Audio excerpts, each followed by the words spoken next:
The third strategy we'll address to reduce the risk of SIDS and other sudden unexpected infant death is to maintain a smoke-free environment in and around your program.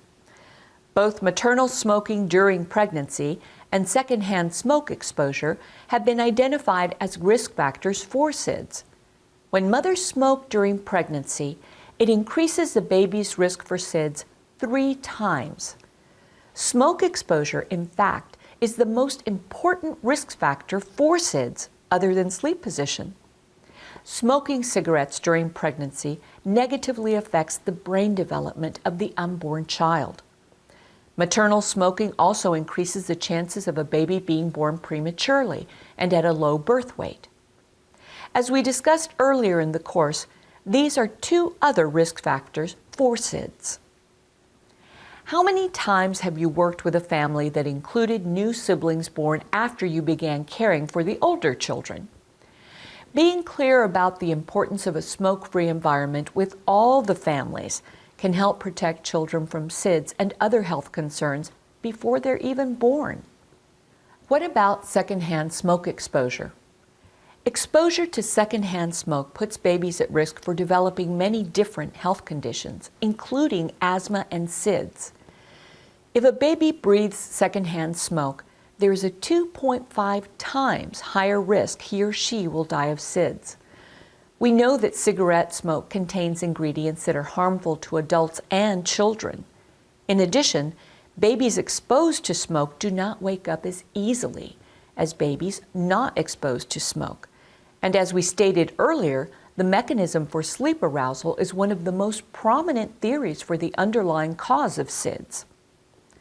The risk of SIDS from secondhand smoke increases as the amount of smoke increases.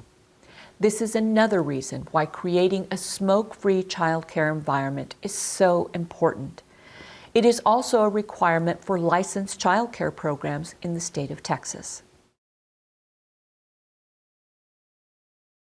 Another strategy to help reduce the risk of SUID, including SIDS, is to make sure infants do not become overheated while they sleep.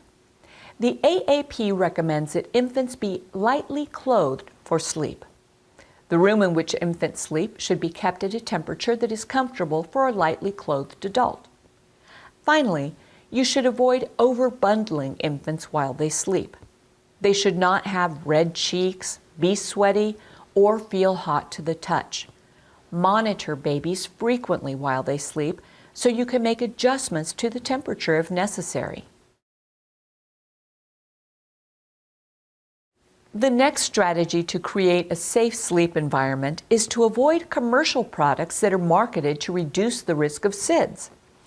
Many commercial devices have been invented that claim to prevent SIDS and other sleep-related infant death. However, there's no evidence to confirm that they're effective at lowering the risk. In fact, they may promote a false sense of security for parents and caregivers. For this reason, they should not be used.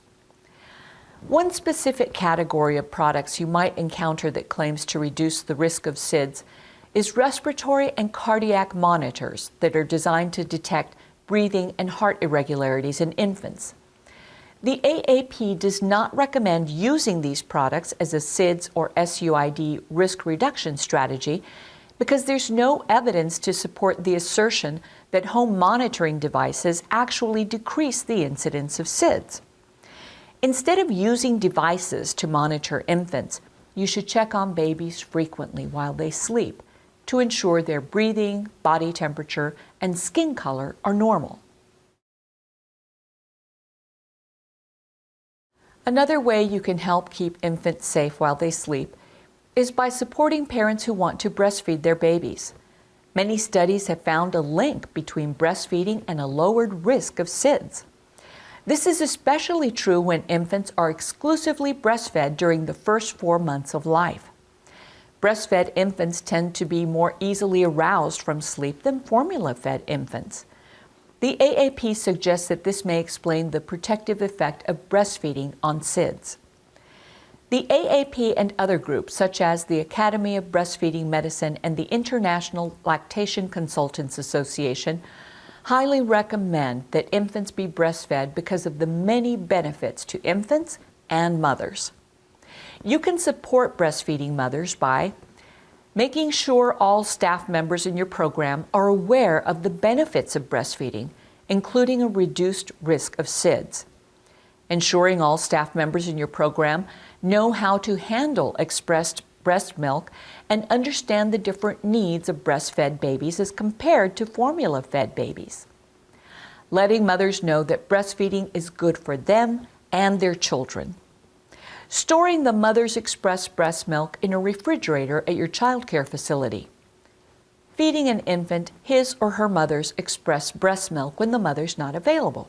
And providing a nursing nook in the center or family child care home for the mother to breastfeed her infant.